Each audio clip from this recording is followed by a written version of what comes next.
Emilio Palacios. Bienvenido, buenos días. ¿Cómo le va, Emilio?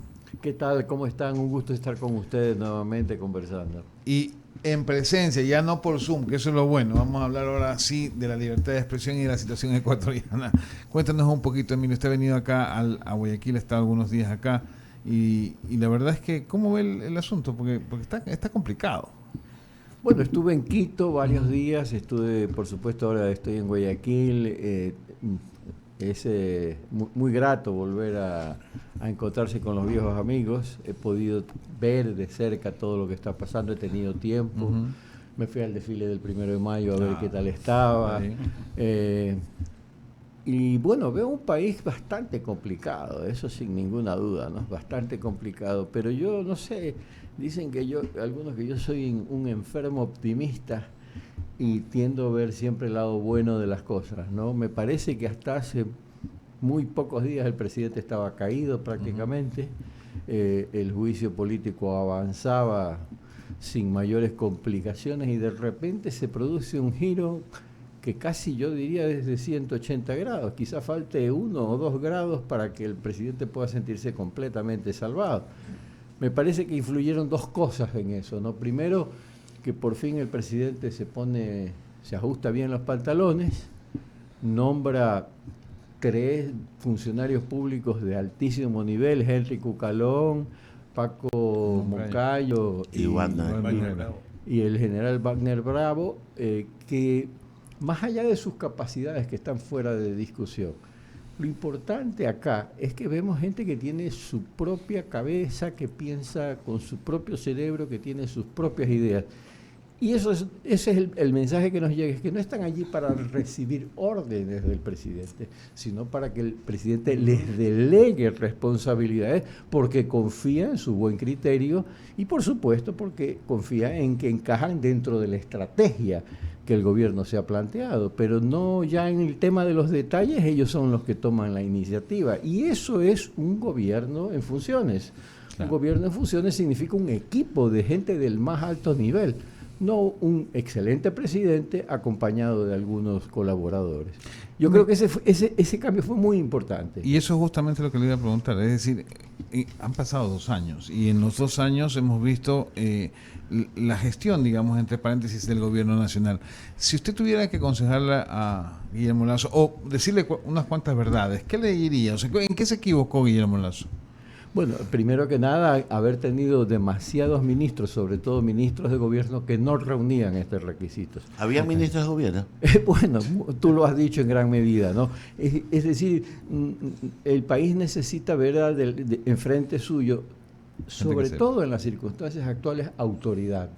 Y faltaba esa autoridad, ¿no?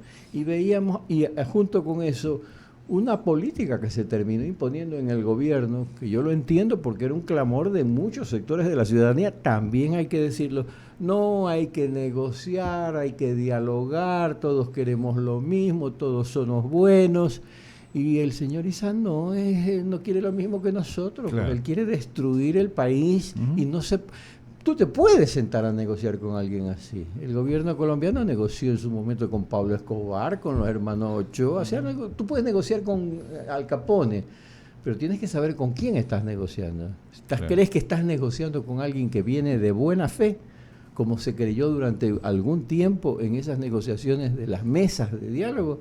¿O sabes que estás negociando con una persona en la que no puedes confiar, que es lo que creo que está haciendo Henry Cucalón en este momento? ¿Y usted no cree que esa inocencia o esa, digamos, falta de conocimiento por parte de los ministros, por parte del Ejecutivo, digamos, fue que en un momento dado se confiaron demasiado? Y es más, yo diría que en estos momentos hay muchos que hablan, como usted dice y señala, que está, digamos que hay una percepción de que está salvado el presidente de la República con respecto al juicio político.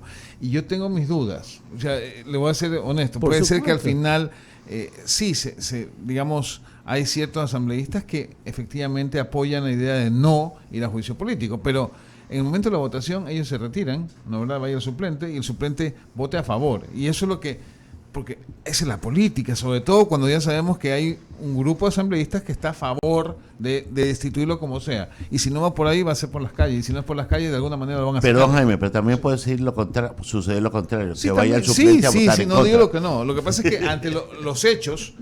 Yo creo que tú tienes razón. Y por eso te dije, no es de 180 grados, faltan 1 o 2 grados todavía, ¿no? Okay. Si llegan a tener ahí un Fabián Alarcón o un Otto Arosemena Gómez que cuentan los votos con la velocidad de la luz y dicen, sal tú, quédate tú, levanta la mano tú y hazte, a lo mejor lo logran, Pero también veamos primero los factores más sólidos, por decirlo de alguna manera. El otro gran cambio que yo veo que salva al gobierno, en buena medida, es la política contra el terrorismo y contra los delincuentes.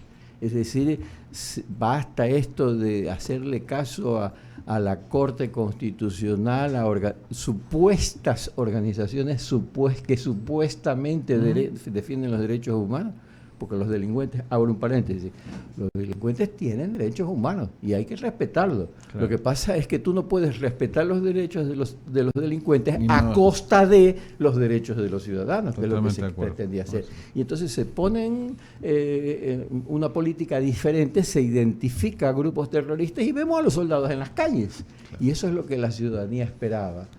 Y esos dos cambios, nuevos funcionarios y una política más firme frente a la delincuencia y el terrorismo, creo que son el cambio fundamental que la ciudadanía sale a aplaudir. Y te quiero hacer notar una cosa, acá no fueron ni que subieron el bono, ni que subieron el salario, ni que regalaron plata, ni que después regalaron dinero. No era eso lo que la ciudadanía estaba esperando, como se decía, no, que hace falta más obra social, no, que dialoguemos y démosle algo a esta gente para que no haga bulla. Eso no es lo que la ciudadanía pedía, y no es eso lo que salva al gobierno. Lo que salva al gobierno es que el pueblo ve un gobierno que está gobernando. Ahora, falta todavía sin ninguna duda. Y un tercer factor que tenemos que mencionarlo, que no es del gobierno, sino que viene de Pachacutic, de un sector de Pachacutic, es que vienen estos señores, el legislador Vanegas, y saca un papelito y se lo presenta a la ciudadanía. Aquí no dice nada de lo que están diciendo estos señores y se les derrumba el juicio, que ya se venían derrumbando con bromas, chanzas, analfabetos constitucionales, que dijo Manuel Salgado, etcétera, etcétera. Pero esto fue demoledor, pues. Hoy día veo que están diciendo Fernando Villavicencio que no hay prueba del peculado. Yo iría más allá. Es decir, acá no es que no hay prueba del asesinato, es que no hay muerto. Claro. No hay muerto, no hay el delito que se supone que debía ser. No es que no hay prueba del delito, es que el delito no existe. Porque el documento en el que se suponía que constaba la renovación del contrato y glosas, etcétera, etcétera, que incriminaban al presidente, tal cosa no es, ¿verdad? Entonces, esos tres factores creo que, pero falta todavía. Falta, sí. Emilio, yo creo que ninguna duda que tú tienes razón de que hay que tener pronósticos reservados. Sí, yo creo que tiene mucha razón en lo que se dice. Lo que pasa es que aquí hay un dicho, ¿no? Sí, tienes razón, pero igual vas preso. O sea, bueno, eso es así es como piensan ellos, ¿no? Sí. Adelante, Ramiro. Eduardo, perdón. No, que todos. Claro. Emilio, yo en derecho creo que el juicio no tiene razón de ser, pero el derecho importa poco. Coincidimos. Coincidimos. Coincidiendo con su análisis, porque yo veo políticamente desinflado el juicio, y le voy a decir por qué. Partida a la Izquierda Democrática, Partido Pachacutic. Se rumora que hay unos 2 o 3 socialcristianos que ya están dubitativos, entiéndase la palabra dubitativos, que de las filas de UNES también por ahí hay unos 4 dubitativos. Y teniendo las elecciones de la legislatura a portas el 14 de mayo, ayer tuvimos una declaración que en verdad ya me despejó todo. Cuando Ramiro Narváez dijo que primero van las elecciones de autoridades y luego va la resolución del juicio político. Clarísima la adivinanza. Si el gobierno logra ser parte de la mayoría que gane, el juicio político sale a favor del gobierno y el presidente se queda. Si la mayoría opositora logra captar, se viene la muerte cruzada inmediatamente sin esperar resolución de la Asamblea. ¿Usted coincide con esto? En principio sí, yo creo que el panorama como lo estás describiendo es correcto, ¿no? Pero yo agregaría un componente que me parece que te hace falta, que todo esto depende más que de la asamblea, de las negociaciones, de los análisis jurídicos, del reparto de votos, del reparto de cargos de la Asamblea Nacional, de una fuerza externa que es la organización terrorista que comanda el señor Leonidas Issa, que es una amenaza, no ya de juicio, es de cortarte la cabeza y aplicarte la justicia indígena. Esa es la verdadera amenaza que todavía está pendiente. No lo veo al diputado Vanegas que le estén dando ortigazos los de Pachacuti. Nos ha demostrado Vanegas, Marlon Santis y otros más de que a pesar de esa amenaza, y este es un fenómeno que para mí es muy importante, muy interesante, a pesar de todas esas amenazas hay un sector de Pachacuti que dice no, basta, nosotros estamos con estabilidad democrática y vamos a jugarnos por esa estabilidad democrática. Perdón, Eduardo, solo una acotación, se está olvidando de un jugador silencioso. Salvador Quispe. No, la Fiscalía. Un jugador silencioso que está ahí. Es tan silencioso que yo no sé en qué equipo juega, te soy sincero. Claro. La verdad es que no entiendo todavía. A veces juega de Barcelona, a veces juega en para la Emelec y a veces juega para el Dinamo de Moscú. No sé para quién juega. Eduardo. No, era un poco para seguir. Me parece que también la actitud tanto de Marlon Santi como de Jorge Herrera, como la misma Cecilia Velázquez, diciéndole, señor, no a lo que usted quiere. No al mariateguismo y al terrorismo. Nosotros tenemos nuestra postura que no puede ser la que les gusta, pero es nuestra postura. No es eso. Así es, pues. O sea, no queremos lo que quieren ustedes. Ustedes están con uno y con unos que nosotros no queremos. Y lo han dejado claro. Si tú sumas los votos de Cecilia Velázquez y de Jorge Herrera, te ganaban, pues. Eso que dicen que ha sido un tongo que ha hecho Leonidas Issa y el señor Churuncumbi. Si no fue tongo o no fue tongo, lo que sí fue es un asalto brutal de entrar, están los videos, con lanza, le cayeron a golpes a Marlon Santi. Yo no sé cómo las autoridades electorales pueden avalar un fenómeno así. Por más que aquí hayan votos más, votos menos, hay un hecho. No se puede realizar una elección democrática cuando te caen a golpes. Eso en ninguna parte del mundo existe, ¿no? Bueno, existe en Venezuela, en Nicaragua, pero en un país democrático un proceso electoral donde interviene la fuerza debe ser anulado completamente y en todo caso vuelto a realizar, ¿no? Pero lo interesante, Emilio, ya que hacemos análisis, y aquí estamos todos para aportar con los análisis, es que estamos más o menos a 11 días del juicio político. Se supone que el 14, entre el 9 y el 14 debemos tener este sábado. Más claro, estamos a 11 días de las elecciones de la autoridad. Y de ahí del juicio político. Sí. Me pregunta mucha gente, igual que ustedes todos, nosotros que hacemos opinión, cómo ven la cosa, y nosotros decimos 50-50. ¿Por qué 50-50? Porque hemos visto volar burros, ¿verdad, Emilio? Nosotros en política hemos visto volar burros, con dos incidentes, con dos escenarios posibles y reales. El uno, otro es que el presidente continúe como debe ser para lo que fue electo. El segundo, que venga esto a la muerte cruzada y el vicepresidente y el presidente se queden en el periodo más, con el riesgo de inestabilidad durante 6 meses. Nadie va a hacer nada, esto va a ser un relajo. Y tercero, que haya un cambio constitucional y asuma el vicepresidente. En estos 3 escenarios yo creo que el Ecuador realmente quiere el primero, porque el Ecuador quiere estabilidad. Estamos viendo que estamos firmando con China, con Corea, estamos trabajando con Canadá y con los Estados Unidos. ¿Qué es lo que le pide? ¿Qué es lo que tiene que tener la sensibilidad política? Que sí la tiene él, pero no su equipo de todo. Y el ministro de Gobierno también, el presidente, que la gente quiere 3 cosas nada más, Emilio. Seguridad, que es lo primero. Trabajo. Y lo otro parece mentira, pero es una cosa tan sencilla.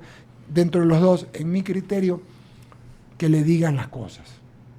Que haya gente que salga y frente y diga, sí, vamos a hacer esto y no tenemos miedo, o sí, no lo vamos a hacer por esto. Es mucho pedir.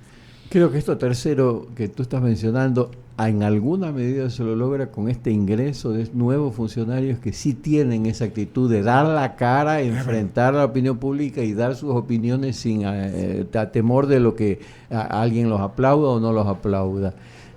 Hay un par de cosas que yo creo que aquí tendríamos que señalarlo. Primero, a mí me parece que es muy importante, ojalá que el gobierno vea este gesto de parte de Pachacuti y tienda una mano, no solo a este sector de Pachacuti, sino a cualquier otro sector que decida tener una postura de defensa de la democracia. Y ya se han empezado a adelantar ante esta posibilidad algunos voceros de estas organizaciones golpistas a decir, van a vender cargos, van a repartir puestos. Sí, señor, así funcionan las democracias, los cargos se reparten.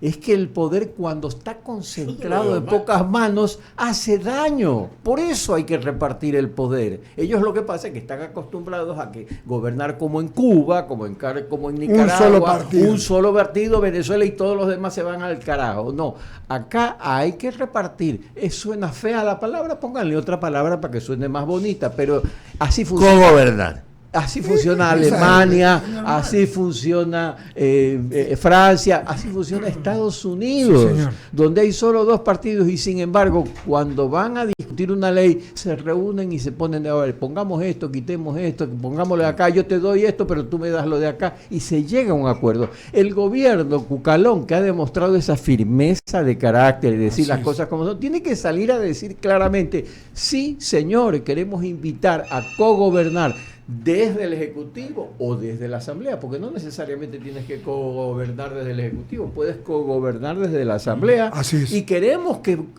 ¿para qué? No para prebendas, porque eso sí es lo malo, cuando se reparte por prebendas personales. Pero si la diferencia entre repartir y troncha. Exactamente. Entonces, en ese caso se puede llegar a un acuerdo. Yo creo que eso es muy importante. La otra cosa que, si tú me permites, quisiera decir... Perdón, por favor, déjeme una cosa que se le quedó pendiente, Eduardo. Diga usted. Cuando usted decía, Emilio, el ministro está saliendo a hablar, pero hay gente que debe de callar también. Por supuesto. Yo escribí no voy a dar nombre, el primer artículo en el que yo critiqué a Rafael Correa era cuando era ministro de Finanzas, y el artículo se llamaba Bocazas. Bocazas no es el que tiene la boca grande o fea, sino el que habla demasiado. Y yo decía, los ministros de Finanzas, entiéndanme bien, no deberían hablar, porque no es su función, porque como manejan asuntos técnicos, cuando hablan no se les entiende nada, el pueblo no les entiende y puede haber confusión. Son otros los que tienen que cumplir esa función. Los ministros de gobierno, ahora caso, etcétera, etcétera. Con esta precisión, siga. Ya.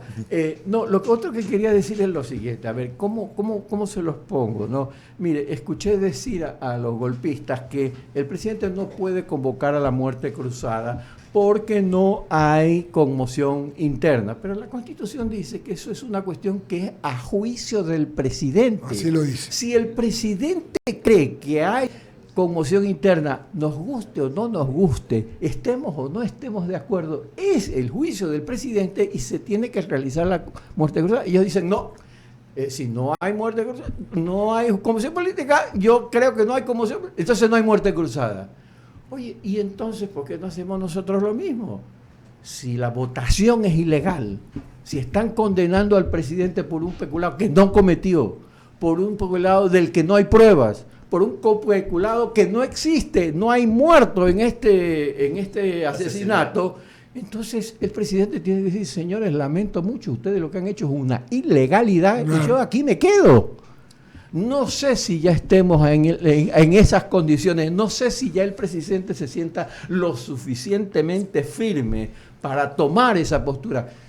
Esperaría que lo sea, ojalá que sea el momento. Yo no se lo puedo recomendar porque hay muchas variables que yo no manejo, él las conoce todas, pero si es que esa fuese la situación, les aseguro que el pueblo sale y lo aplaude. Otra, Emilio, a la gente no le importa una flauta, un bledo, el juicio, quiere las cosas que te dije. ¿Sabes qué? Te vas a quedar. La gente sabe que si se va el presidente no es que viene el vicepresidente o el que sea y va a arreglar el tema de la delincuencia, del empleo en un día, pues no es que se va a desaparecer, pues querido amigo, amigos que nos ven y nos escuchan. ¿No te parece? Es que ya es, más allá de lo absurdo, es estúpido. Perdóname que le estoy diciendo. Además de que yo creo que el mayor problema económico que tenemos en este momento es la inestabilidad política. El riesgo país. El riesgo país, el temor de los inversionistas. Claro que no viene. Yo qué voy a invertir en un país donde no sé si el presidente mañana cambia, con una aclaración, que a pesar de eso, la inversión continúa. Acabo de ver que inauguraron un restaurante, Oliver Garden, una franquicia de comida italiana, norteamericana, en Daule, y según la nota de prensa, ha generado 100 empleos. Me parece que a lo mejor está exagerado, 100 empleos en un restaurante, no sé, pero en todo caso, por lo visto, son muchos empleos. Y es la tercera restaurante que hace Oliver Garden en un país donde está a punto de tumbar al gobierno. Le pregunté a un inversionista extranjero en Miami, estábamos conversando, acababa de cerrar un negocio de $60 millones de inversión en el Ecuador. No puedo dar obviamente los datos. Pero este señor, yo le preguntaba, oye, pero ¿por qué ustedes invierten en Ecuador si hay una estabilidad tremenda ahí? No se sabe qué va a pasar. Muy sencillo, el dólar. Si yo invierto en Colombia, si yo invierto en Perú, en Argentina, mañana devalúan la moneda y pierdo toda mi inversión. Claro. Si en Ecuador llega a caer el presidente y las cosas van mal, perderé algo de mi dinero. Pero lo fundamental lo mantendré porque está invertido en dólares y el dólar no se devalúa, el dólar no tiene su valor. Entonces este imán nos ha servido más allá de cualquier acierto o desacierto del régimen para que la economía no esté en su peor momento. Aterricemos de nuevo en la parte política y yo quiero hacerle una reflexión. Digamos que el presidente Lasso le pasa lo mismo que a Samper. Aquí estoy y aquí me quedo. ¿Se acuerda que al presidente Samper le pusieron el antisísmico porque lo intentaron votar algunas veces y no pudieron? Bueno, llevan 4 intentos. Por eso digo, el símil juega. Mi preocupación es, y no sé si sea la suya, y aquí va la pregunta, que el presidente se sienta ganador, se sienta que ha sido por él, se sienta un poco soberbio por el resultado y vuelva a incurrir exactamente en todo aquello que lo llevó a esa situación y que de la chequera, y entiéndaseme bien lo que digo, de la chequera política sobre la cual saldo político que está girando el ministro Cucalón, ya le deje de poner fondos, el presidente va a volver a lo mismo. Usted tiene vicios de que el presidente, luego del batatazo que le dieron en la consulta popular, ya, y de todo el mal manejo de la prensa a través de estos 2 años, vuelva a incurrir en los mismos errores. Es muy difícil meternos en la cabeza o en el alma de un ser humano para predecir cómo será su reacción. Lo que podemos es ver los hechos. Y yo creo que viendo los hechos en el último periodo yo veo unos cambios muy importantes de parte del gobierno. Es decir, Henry Cucalón ha venido a jugar, claro. A mí me sorprendió para comenzar. Yo lo escuchaba con ustedes, acá ustedes lo tenían acá. Yo decía, este tipo es inteligente, pero lo veía joven, quizás estaba prejuiciado, etcétera, etcétera. Y de repente llega, asume la cartera y se para como quien ha estado allí sentado varios años de ministro, ya tiene correo y lo empieza a hacer con una solvencia impresionante. Que un presidente acepte a alguien así a su lado, que entre comillas le puede hacer sombra, claro, a cualquier vanidoso, eso lo pone a temblar. Los que no son vanidosos entienden que poner al lado tuyo a alguien que supuestamente te hace sombra no te empequeñece, te hace más grande, porque demuestra tu calidad moral, demuestra tu estatura, demuestra que tú juegas en el largo plazo y que los aciertos y los goles que meta Cucalón van a ser, por supuesto, para Cucalón, pero sobre todo van a ser para el gobierno. Y yo creo que el presidente ya lo está viendo. Está viendo que esta receta funciona y por eso lo mete ahora para Moncayo. Y a Bravo, a Moncayo sobre todo lo menciono, porque mira tú, Cucalón viene de la vertiente ideológica de la derecha. Paco Moncayo viene de la vertiente ideológica de la socialdemocracia. Es decir, está buscándose no personas que son de mi manera de pensar, sino que son eficientes, experimentados en su trabajo y que tienen espíritu de colaboración.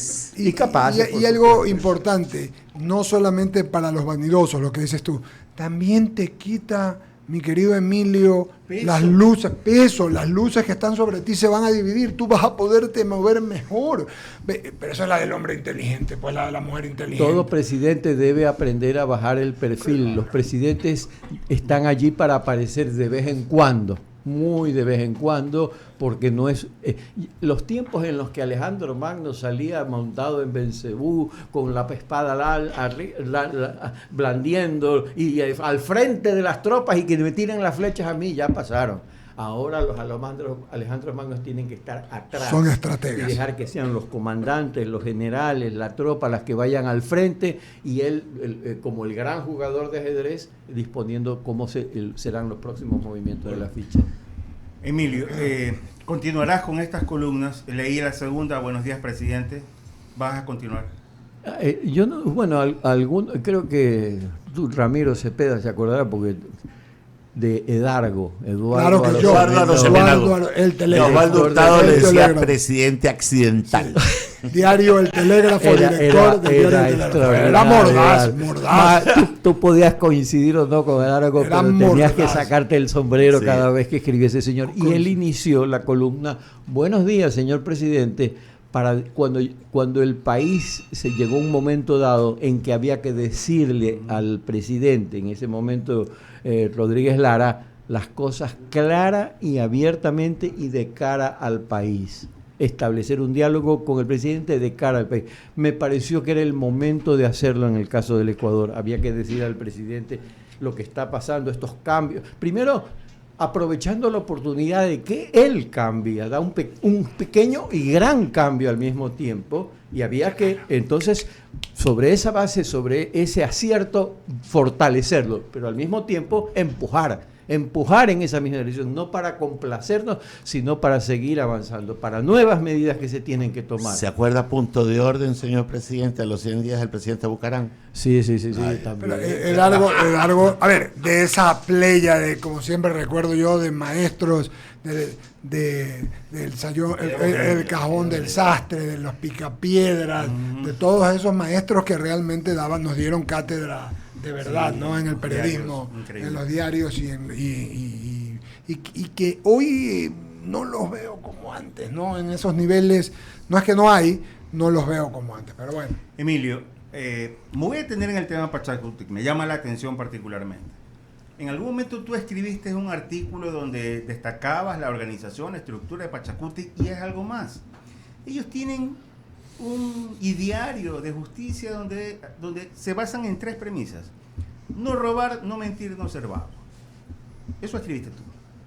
Ahora, lo que yo estoy viendo en Pachacutic es una decisión, y profunda, que no solamente parte de los dirigentes, parte también de las bases. Y el otro tema es que ayer yo lo escucho a Mario Ruiz, quien es el presidente o el asambleísta y creo que es el jefe de bancada de Pachacutic, donde él, de forma preocupada, porque incluso en la expresión se le ve, están tratando de boicotearme el partido con miras al 2025. Entonces, hace un momento hiciste alusión a Pachacutic y concuerdo contigo. A mi criterio, me puedo estar equivocando, Pachacutic en este juicio político va a jugar un rol importante, y cuidado de dar sorpresa. Nada más. ¿Tu criterio? No, ya dio la sorpresa, como decía hace un momento, cuando Vanegas sacó ese papel y lo mostró ante las cámaras y dijo: aquí no dice nada de lo que dice, y el señor Esteban Torres se puso a temblar y no sabía dónde meterse, y ahora dicen que se quiere bajar de la camioneta del desastre. Él mismo ya lo llama un desastre. La camioneta del desastre, buena. Es una cosa impresionante. Ahora, yo diría que más que una decisión, aunque el término describe muy bien lo que está ocurriendo, pero si vas más a lo profundo, yo diría que es una involución. Un sector de Pachacutic evoluciona. Porque Pachacutic nace del movimiento. ¿Quiénes evolucionan, Emilio?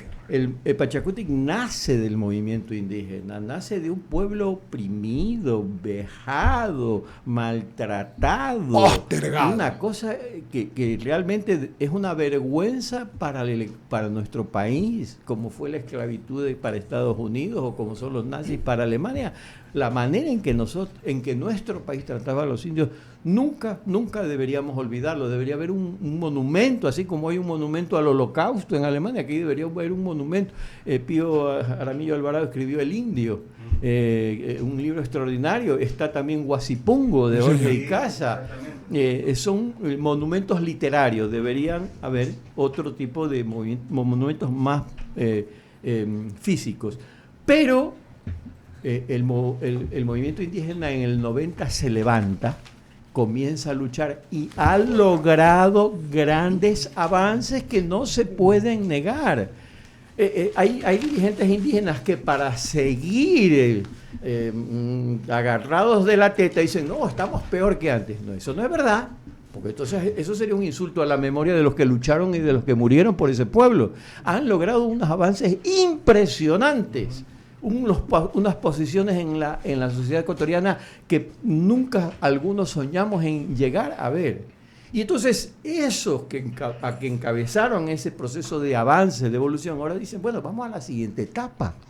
Vamos a la etapa de ya no ser un movimiento aislado de la sociedad, sino que nos integramos con otros segmentos de la sociedad. Y entonces dicen, queremos que nos acompañen los mestizos, queremos que nos acompañen los profesionales, queremos que nos acompañen de distintas clases sociales, y ya más que Pachacutic, a lo mejor en algún momento dado tendríamos que llamarlo Tiempo Nuevo, que es la traducción al español de Pachacutic, porque nos englobaría a muchos más. Pero en cambio hay otros que involucionan, que retroceden, y entonces en lugar de reconocer esos triunfos como un trampolín para avanzar hacia adelante, quieren retroceder a la organización armada terrorista que toma el poder a espaldas del pueblo y de la democracia. Y eso es Leonidas Issa. Y yo veo aquí una falla, no una falla, todavía una tarea por cumplir. Hay que declarar que esos grupos, guardias indígenas y guevaristas, son grupos terroristas. Son más terroristas que los otros. Yo no he visto un narcotraficante quemando Quito, entrando a la Contraloría a quemar los documentos, cerrando pozos petroleros. Eso no he visto del partido. Botando leche, disparándole a los soldados desarmados. Boicoteando plantas de agua. Eso no lo hacen, no lo han hecho los delincuentes, que han hecho cosas terribles. Tampoco es que quiero decir, ay, qué angelitos que son. Hay que darles porque son terroristas. Pero también estos son terroristas. Y tanto es así que un tribunal de garantías hace 15 días condenó a 3 integrantes de uno de esos grupos por secuestro de personas para integrar organizaciones terroristas. Entonces ya ahí está ahí. El general Paco Moncayo debería pedir información al respecto. Y les recuerdo que la amnistía a Leonidas Issa por los delitos que cometió ya no está vigente. Fue suspendida por un problema técnico, jurídico, los abogados me explicarán mejor de qué se trata. Sí. Una sentencia. Solamente un datito, ya está Luisa Delgadillo con nosotros, a quien saludamos. Ayer en la tarde, en el diálogo de la tarde, entrevistamos al general Paco Moncayo y al expresidente Lucio Gutiérrez y hablamos con Paco Moncayo de algunos temas. Luisa, buenas tardes. Buenos días, mi querido Eduardo. Buenos días a todos en el panel.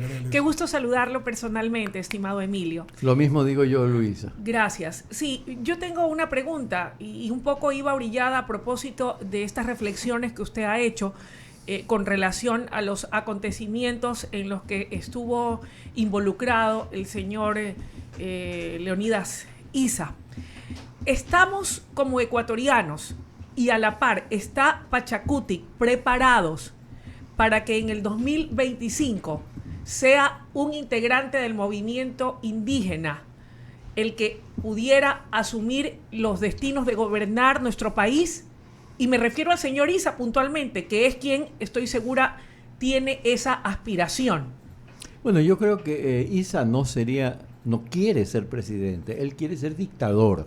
Él no quiere ganar las elecciones, me parece a mí, porque sabe que muy difícilmente las ganaría. Él, yo creo que quiere tomarse el poder mediante una revolución clásica. Hay una diferencia con Rafael Correa. Rafael Correa, la política del siglo XXI es, bueno, si no podemos tomarnos el poder por la vía de las armas, hagamos una buena campaña electoral, prometamos el oro, el moro, repartamos bonos, todo lo que se quiera, y llegamos a la presidencia por la vía electoral. Le preguntaba yo creo que ese no es el plan de Guillermo Churuchumbi, que él decía que su próximo objetivo, el objetivo de Pachacuti debe ser ganar las elecciones en el 2025, y él, hasta donde ha trascendido, es hombre de ISA.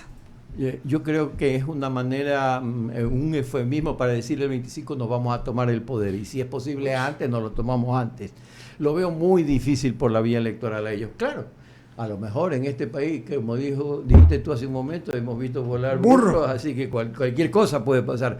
Pero lo que creo que ellos están pensando, y además lo que han escrito, ¿no? ¿Verdad? La revolución mariateguista, salimos con las guardias indígenas, los preparamos, hay comandos, tienen sus comandos armados con armas letales y se toman el poder. Mientras ellos queman Quito y los narcos queman Guayaquil, se crea un clima de caos que les permite a ellos llegar al poder. Tal vez y por eso sea que ISA ha advertido al movimiento en la asamblea que va a estar muy atentos de cómo votan a propósito del juicio. Primero dijeron que les iban a castigar con justicia indígena. Sí, entiendo que se han retractado, que ayer han dicho que no, que se los entendió mal, porque claro, se dan cuenta de la reacción en contra generalizada. Ahora, pero ese es ISA. Pachacuti es otra cosa, en mi opinión. Sí, Pachacuti es un movimiento que está evolucionando, y yo lo veo evolucionando de manera muy positiva. Y creo que sería muy bueno, porque entonces tendríamos un partido de derecha, el que encabece Lazo y otras figuras políticas que están aspirando a ocupar ese puesto, quién sabe, el propio Cucalón, etcétera, y un partido de izquierda, porque si es una izquierda de este tipo, democrática, que juega con las reglas establecidas por el sistema, entonces... ¿Usted se refiere a una alianza en donde uno sea el candidato a la presidencia y otro a la vicepresidencia en unidad? No, a lo mejor van separados y tenemos dos candidatos, pero dos candidatos democráticos. Representativos democráticos. Democráticos, y entonces elegiremos cuál nos parece que es el mejor, por ideología, porque eso cuenta, pero también por la persona que nos están proponiendo. Y finalmente mi otra pregunta, sino que se derivaron repreguntas de la primera que le formulé. Estamos a vísperas de que se posesionen las nuevas autoridades seccionales, y una buena parte de ellas, y sobre todo aquí en la ciudad de Guayaquil, figuras del correísmo, movimiento de la Revolución Ciudadana, que ha pesado mucho en llevar o impulsar este juicio político en contra del presidente de la República.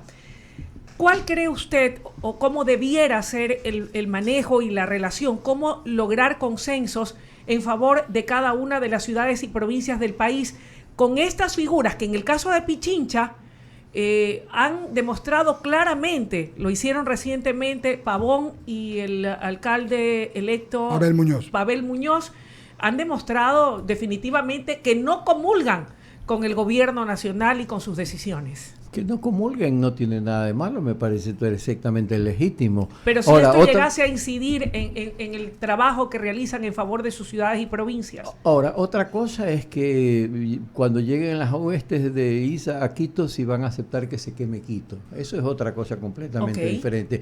Mira, aquí es muy difícil dar una respuesta a tu pregunta por lo siguiente. Primero, si van a actuar con una fórmula correísta clásica, no veo ninguna posibilidad de ni llegar a ningún acuerdo.